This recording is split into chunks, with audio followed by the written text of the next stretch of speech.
There was this fabulous number 10 call which we got leaked where he said the birds keep flying into the windmills and the birds are dying and the coyotes are feeding on their carcasses and they're getting so fat they need Ozempic. One of the really interesting questions that's come in here is how Labour solved that comms issue. They say they've done a lot of good things, but nobody seems to know about it and the mood doesn't seem to like it. So how do they solve that comms issue? I think most of it is solved by the person who is doing most of the communications not being Keir Starmer. I think it basically is as simple as that at the outset. One of the things that I think Burnham is going to have to adjust to is that as mayor, he's got a very conversational, chatty style. And he popped up yesterday and did a podcast with Gary Lineker, which was predominantly about England. He was downplaying England's likelihood of winning the semi-final, probably, and obviously accurately in hindsight. But he dropped in a question about wealth tax and he just started flirting with the idea of a wealth tax. And that is the kind of thing that commands a market response. And I think he was being genuine. That is where his head is. He may do it. He's not ruling it out.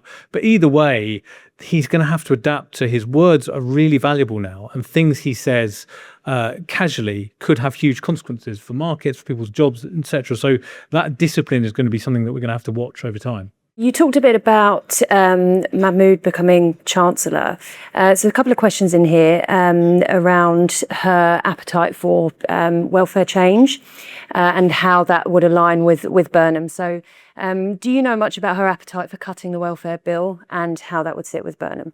So speaking to people this morning, I think they are pretty confident on her positions on that and would point to some other changes in recent days. So we've seen that Graham Cook is going to be leading the policy unit. The New Statesman reported that yesterday. He is, of course, a key welfare thinker, had been a welfare thinker in the last government, but also James Pennell, who is going to be the Chief of Staff to Andy Burnham, also very keen on welfare reform. And also Louise Haigh and others around Andy Burnham himself, who have often been presented as being opponents to welfare reform, particularly because of the decisions that they made during the famous welfare rebellion under Keir Starmer that was so damaging for his premiership. Some of these leading lights in the Burnham camp were intimately involved with that, but they would say this was not us being opposed to welfare reform. This was us being opposed to arbitrary cuts to the welfare budget to pay for something else that actually didn't signal wider reform. And they absolutely loathe this presentation of the Parliamentary Labour Party as incapable of dealing with or comprehending with the need to reform welfare. So it will be a massive early test of the government whether or not they can grip that issue. And we've obviously got these two reviews. We've seen interim indications, but how Andy Burnham responds to those, I think, will be really important. One of the challenges is there is a conflict in when Andy Burnham talks about benefits. So he at once says he wants to reduce the bill, but he doesn't want to do crude cuts. And politics is about trade-offs. And if you look at the Alan Milburn interim report, his review, he had an amazing stat in it. And it was for every £25 that is spent on benefits, £1 is spent on employment support. Now that ratio is obviously insane and it incentivizes people to stay in a life on benefits. And there will need to be movement on that. But obviously that requires trade-offs because if you're doing £1 less on benefits, that is a cut. And that will then need to be spent on employment support. So the question, and we don't know the answer to this, is will they actually have the stomach for some people will lose out. They will lose their benefits if you want to do welfare reform in a genuine way. And I think to link all of that together to sort of try and make this government a bit more intelligible to the outsider, I think who is the one person or what's the one worldview that links all of those issues, some of the knotty issues we've been discussing, particularly immigration, particularly welfare, and where does Shabana Mahmood fit in? The one person who is going to reward closer study and reflection from Labour's past is David Blunkett. Indeed, former Home Secretary, did basically every difficult job under Tony Blair, particularly Home Secretary. And James Pennell, new Downing Street Chief of Staff, has described himself and Andy Burnham as Blunkettites. And Shabana Mahmood you definitely put in that box. Louise Haigh, also a Sheffield MP, like David Blunkett. And what were David Blunkett's politics? They were unsentimental and tough on borders and crime and welfare, because there was because he believed that fostered the common good, and made working classes the lives of working class and lower middle class people richer and more fulfilling. So, and he is the lodestar. Andy Burnham, Shabana Mahmood, James Pennell, and probably Louise Haigh as well to a certain extent will have in mind. So he is the person who can help decode all of this, I think. How do you think Andy Burnham is going to get on with Donald Trump? He actually talked about this with Gary Lineker, and he said he was going to be much more upfront with him.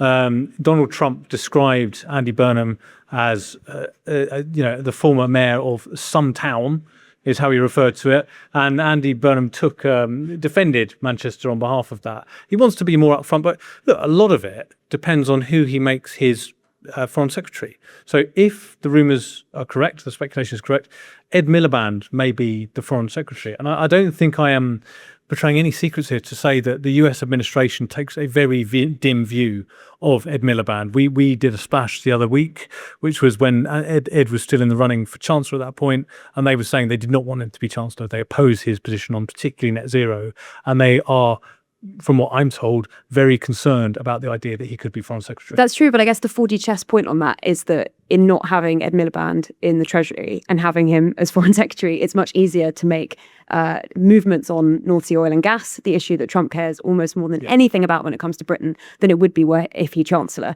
So actually, I do think, and some around Burnham are really strongly of this view, that actually, besides any of the personality of how you sort of deal with Trump and how you charm him and what it's like to go and visit him, they actually think that making some moves on oil and gas, and we know that he's going to Aberdeen and his tour, for example, that's been reported, will do much more to curry favour with the US administration and to pave the way for good relations than it would if they got the gift right, or they had a politician in that place who hadn't previously said disobliging things about him, about which in the Labour Party there were relatively few anyway. So I think that they actually feel that in kind of squeezing Ed Miliband out of that position, that paves the way for better relationships with the Trump administration. We should just briefly talk about how obsessed Trump is with windmills, as he calls them. There was this fabulous number 10 call, which we got leaked, where he said that the birds keep flying into the windmills, which are a blight on the landscape, and the birds are dying, and the coyotes are feeding on their carcasses, and they're getting so fat they need Ozempic. But his opposition to windmills is very, very visceral, as he calls them. So he definitely wants to see a shift towards drilling in North Sea, and you're right, that could go a long way. Yeah, I mean, also having been in DC, and when you watch Trump for hours a day, you do realise that if you're not reporting on him, you see only a fraction of the comments that he makes on windmills. I mean, really, when the UK is brought up to him in press conferences, North Sea oil and gas and the UK's energy policy is the thing that he mentions. It really is like the main thing that he knows. And we had, I think at the CEO summit recently, the US ambassador here, who was speaking much to that point actually about, I think he called it insanity. I might be getting that word wrong, but he basically said that the UK energy policy was wrong. Yeah, and what's interesting is Ed Miliband is sort of trying to preempt this criticism in public. There have been so many stories. I mean, we wrote our first story on this several months ago about Ed Miliband actually being willing to approve jackdaw in the North Sea, one of the new oil fields, and actually being more pragmatic. He's allowed further exploration, further drilling under existing licenses too. So he's actually really pragmatic on oil and gas. That's the message they've been trying to get across. But it comes back to the point about the difference in values between Andy Burnham's camp. We often talk about the soft left and Andy Burnham's team. Louise Haigh, Ed Miliband, they're all from the same bit of the party, but they're not, because of these quite profound differences in culture and worldview. And one of them is, the Louise Haigh left is, in many respects, the old Labour industrial left. And if you have union leaders in your ear saying Ed Miliband's a lunatic, Ed Miliband, in the words of Sharon Graham, the Unite leader, has put a noose around the neck of job creation. If you've got Gary Smith, the leader of the GMB, saying Ed is killing jobs, the key people in Andy Burnham's team, that is the sort of thing that moves them much, much more than any terrifying graph about, losing the Hackney mayoralty to the Greens, or, slightly utopian stuff about net zero and green tech. It's that kind of Labourism that I think is winning the day among Andy Burnham's team. All right, that I think brings this live episode to a close. Thank you so much for listening, everyone, and please keep listening. There's plenty more to come in Westminster.